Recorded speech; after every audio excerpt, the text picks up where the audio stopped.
ja Veiko Päev.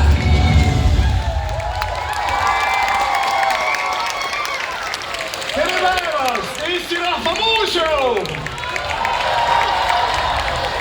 Tere noored kogu Euroopas! Ja tere tulemast, maailm! Ja lõpuks tere tulemast selle aasta maailma kõige suuremale muusikasündmusele, milleks on laulupesa ja Chate Eurovisioon 2024! Ma näen ja kuulen, et olete seda oodanud.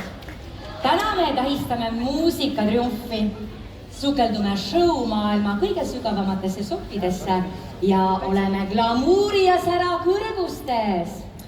Oleme siit Tartust, Eesti Rahva Muuseumis, otse-eetris kümnetes ja kümnetes riikides ning meid jälgivad 100 miljonit silmapaarid. Ja siin saalis vaadake, millised imelised, säravad inimesed on kogunenud siia mitte ainult üle Eesti, vaid üle terve maailma. Ja just hetkel, just tänases päevas on äärmiselt oluline hoida kokku ja ühes hingata.